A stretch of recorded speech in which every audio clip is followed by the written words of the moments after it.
It was just past 2 o'clock in the afternoon when the auditorium at Davis Air Force Base began to fill.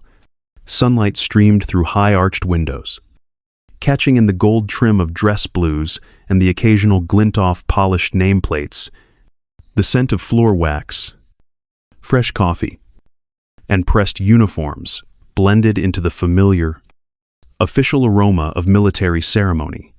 Rows of folding chairs stood in perfect alignment, facing a modest stage draped with the flags of command.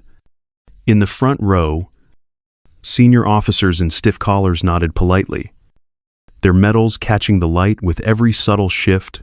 At the center of it all stood Logan Thorne, newly minted captain, surrounded by smiles and camera flashes.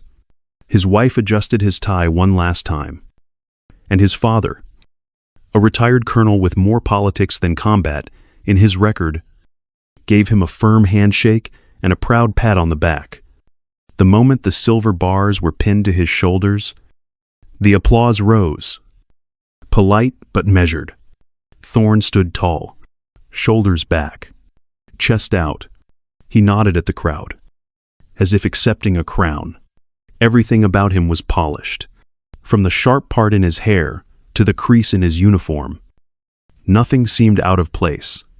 He looked the part, confident, commanding, camera ready. But as the general stepped up to offer formal congratulations, Thorne's smile lingered a beat too long, his eyes scanning the crowd not for approval, but for witnesses. He wasn't just stepping into a new role, he was savoring the performance behind the pride and precision. There was something else, a slight edge. He carried himself like a man who believed leadership came from rank alone. Authority was something worn, not earned. He greeted the colonels and majors around him with the ease of someone used to climbing ladders, not building teams. His ambition wasn't hidden. It radiated from him like heat off the tarmac. As the music swelled again and the audience returned to their seats, no one said a word out of place. But in the quiet moments between handshakes and speeches, a few seasoned eyes lingered a bit longer on Thorne, not with admiration, with measured caution. Near the rear wall of the auditorium, tucked into the margin of celebration, stood a woman in regulation OCPs. The camouflage was clean, pressed, but bare. No rank, no unique patch, no name tape, nothing to say who she was or why she was there. She didn't carry a program, didn't sip coffee, didn't lean or fidget or scroll through her phone. She just stood, hands lightly clasped at the front of her waist, heels planted square, eyes fixed somewhere beyond the stage, but not truly watching the ceremony unfold. Around her, people noticed, though most pretended not to. One or two glanced her way, then looked quickly elsewhere. A couple lieutenants murmured under their breath, assuming she had stumbled in from supply or was waiting for someone. She didn't look nervous, but she didn't look like she belonged either. In a sea of sharply pressed dress, blues, and polished low quarters, her quiet presence in field uniform felt like an interruption. No one approached. No one asked. But General Walter Kinley saw her. From his position near the stage, the base commander noticed her, the way seasoned combat pilots notice turbulence before instruments do. It wasn't the lack of insignia that caught his attention. It was the stillness, the way she distributed her weight evenly between both feet, the way she kept her chest relaxed, arms quiet, posture efficient but never rigid. It reminded him of something he couldn't quite name, but had seen before. It was the kind of readiness you only ever spotted in people who'd spent time outside the wire, way outside. Kinley had flown 8 seconds in Afghanistan. He'd worked with Tier 1 teams briefly during joint operations. He knew what it looked like when someone was trained to observe a room without appearing to, and he knew how rare it was to feel tension coming off someone who wasn't moving. There was a density to her presence. Like gravity had its own orders around her. The general didn't say a word, just watched. Quietly, long enough to notice that even though the ceremony had shifted to a new speaker, she hadn't blinked once. Not in surprise. Not in boredom. Not in anything. He didn't know her name. But in that moment, he knew one thing. She wasn't here by accident. And she wasn't here to watch. Captain Logan Thorne spotted her just as the applause was settling. He had been shaking hands with a lieutenant colonel when his eyes drifted toward the back of the auditorium. There she was. Still, dressed in OCPs without rank or patches, just standing there like she owned the space. Something in him twitched. The celebration was his. The room was his. And her presence disrupted that. She wasn't clapping. She wasn't smiling. She wasn't even seated. He excused himself, brushing past a smiling major who tried to offer congratulations. His polished dress shoes echoed as he walked with purpose toward the back. His pace wasn't fast. It was deliberate, designed for effect, a performance in progress. The crowd began to notice. Conversations faded. Movement slowed. The woman didn't move. Thorne stopped a few feet in front of her, his voice just loud enough to carry. He asked if she understood where she was and what kind of ceremony this was. His tone was light on the surface, but lined with condescension, the kind of voice used when correcting a wayward private for being out of uniform or stepping out of bounds near a command tent. He looked her up and down, pausing at the blank chest where insignia should have been. He told her this was an officer's event, that it demanded a standard, dress, bearing, respect. She didn't blink. Behind them, the mood in the auditorium shifted. The first few words had drawn a few smirks. Maybe someone thought she was a staff sergeant who wandered in late, but as Thorne kept going, the smirks vanished. What had started as a correction was becoming a public confrontation. Someone cleared their throat. No one spoke. Thorne stepped closer. He was in her personal space now. His voice dropped slightly. Not in volume, but in tone. There was a bite to it. He demanded to know what unit she belonged to, who her first sergeant was. Said he'd have a word with them about discipline and proper representation.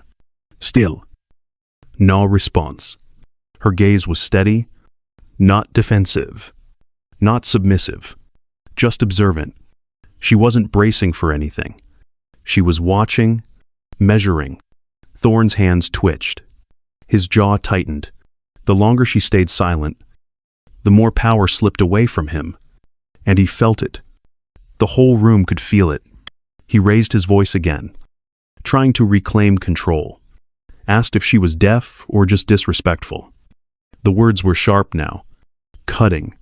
He gestured toward her shoulder as if he might tap it. Drive the point home with touch. In the front row, a senior master sergeant shifted in his seat, but didn't stand. He glanced toward General Kinley, who hadn't moved. It was a dangerous moment, because Captain Thorne didn't realize the mistake he was making. But the general did, and so did the woman. Captain Thorne's arm moved before his brain caught up. It wasn't a punch. He wasn't that reckless. But it was still a mistake. A flat palm shot forward, aimed for her shoulder. Maybe to prod, maybe to shove. Just enough contact to reassert control in a moment, slipping from his grasp. He didn't expect resistance. He expected compliance. But she moved. Not a flinch. Not a dodge. There was no dramatic recoil. Her left hand lifted smoothly from where it had rested near her belt line. Palm open, fingers together. She didn't block. She intercepted. Her hand met the inside of his wrist like a guided piece of machinery. Not a strike, but a soft redirection. She didn't stop his motion. She joined it. To the untrained eye, it looked like nothing happened. No sound. No resistance. But the entire path of his movement changed in an instant. Her touch wasn't forceful. It was exact. She used his momentum the way a jet uses airflow, turning it with precision rather than stopping it with strength. At the same moment, her body shifted. A subtle pivot on the balls of her feet Just a rotation of her hips. Her center of mass moved perhaps an inch, but that inch was enough to remove her from the line of his forward pressure. What Thorn felt was something else entirely. His arm no longer followed its intended trajectory. His shoulder began to turn, without permission. His feet were no longer underneath him. His weight moved forward into open space where he expected resistance. He stumbled. She didn't push. She guided. Her right hand appeared next, gently brushing the back of his triceps, just above the elbow. A tiny suggestion. Not a command, but it was all it took. His own momentum became the enemy. His body, now, rotating off balance. Couldn't recover. He didn't fall like a man knocked down. He folded like someone who had lost the map of gravity. In less than a second, he dropped. One knee hit the hardwood with a muted thud. His opposite hand slapped the floor as he caught himself, head down, shoulders hunched, breath caught in his throat. It wasn't pain that filled his face. It was confusion. She hadn't hit him. She hadn't even raised her voice. She was already back in the same position. Feet square, hands calmly folded again, her expression unchanged, as if she had merely adjusted a curtain or moved a chair back into place. The silence that followed was total, the kind that fills a vacuum when reality breaks. You could hear the HVAC humming overhead, a cough stifled in the front row. Even the audio tech at the control table had frozen, hands still resting on the volume fader. Eyes locked on the scene like the rest of them. No one moved. No one said a word. A man had just attempted to impose control in a room that already had it. And now, kneeling in front of her, Thorn didn't just look outranked. He looked irrelevant. Captain Thorn stayed where he had landed. One knee down. One hand pressed flat against the floor. His eyes stared at nothing. His mouth worked silently. No one moved to help him. The silence in the auditorium had shifted from confusion to something heavier, something final. General Walter Kinley rose slowly from his chair. His expression didn't carry anger. It didn't carry sympathy. Either. Just certainty. A 4-star general didn't move quickly unless there was cause, and when he did, the room followed him without being told. He stepped off the stage and began walking toward the woman at the back of the room. He didn't glance at Thorn as he passed, didn't slow. To him, the captain was already background. He came to a full stop, 2 feet in front of her. The air felt dense, not heavy with heat or dust, heavy with realization. Dozens of officers, non-commissioned leaders, and enlisted personnel sat frozen in perfect posture, every muscle locked. And then the general raised his right arm. The salute snapped into place with a force that startled even those who had seen 1,000 of them. His fingertips hit his brow clean and sharp, elbow parallel to the ground. It was textbook. No, it was reverent. The kind of salute used at a memorial when taps plays, the kind used for the flag at retreat, or for a warrior being sent home. He held it, long enough for every set of eyes to process what they were seeing. A general had just saluted someone with no visible rank. Un moment passed, then another. She gave only a subtle nod, barely more than a dip of the chin. He dropped his salute with the same precision. The general turned and spoke to his aide, a young Air Force major seated off to the side. His voice was quiet but carried clearly. Omega 9er clearance. Access her file. The major hesitated, blinked, then nodded quickly, and unlocked his secure tablet. There was a pause as the system verified credentials. Then his face changed. A slow shift from confusion to disbelief. Name, redacted. Rank, Command Sergeant Major. Unit assignment, redacted. Under Joint Special Operations Command. Awards. The major's voice stumbled at first, then steadied. Silver Star. Bronze Star with Valor Device. 6 oak leaf clusters. Purple Heart. 4 clusters. Defense Meritorious Service Medal, Distinguished Service Cross. The list kept going. The major stopped reading. Kinley turned back to the crowd. Experience, competence, combat wisdom. In the metrics that matter, she outranks every single person in this room. He didn't say it with heat. He said it like fact, like gravity. No one clapped. No one needed to. Everyone understood. Something had just shifted. Permanently. It didn't take long for the story to move beyond the auditorium. By the time the chairs were stacked and the coffee cups cleared, it was already circulating through group chats and shop floors. A crew chief on the flight line heard it from a supply tech. A civil engineering NCO got the details from a maintainer before the morning brief. Within 24 hours, everyone on Davis Air Force Base knew what had happened. They called her the Ghost of Bay 4. No one knew her name. They didn't need to. The nickname stuck because it fit. She hadn't shouted. She hadn't struck. She'd barely moved. And she had turned a captain into a cautionary tale in front of a room full of brass. Instructors at the NCO Academy started working the story into their leadership lectures. Commanders mentioned it in mentoring sessions. Not as gossip, but as guidance, a reminder of what leadership should be and what it definitely should not. Captain Thorne didn't face official punishment. There was no Article 15, no board of inquiry. General Kinley saw no need to make it formal. The real verdict had already been delivered in silence. Still, the general called him into his office 2 days later. He laid out two options: quiet resignation with a neutral discharge, or a reassignment to a frozen outpost on the edge of nowhere, manning a weather station in Thule, Greenland. Thorne took the resignation. A week later, as he cleared out his office, one of his silver bars came loose from his shoulder and clattered to the floor. He didn't notice, but someone else did. A master sergeant from security forces picked it up, polished it, and later placed it dead center on his desk. It stayed there, a small, gleaming reminder. Every time a new second lieutenant came through for orientation, the master sergeant would tap that silver bar with one finger and say, "Let me tell you a story about the most dangerous person in the room."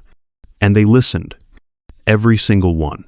Out on the rifle range one morning, just after 7:15, a young private stood with shaking hands.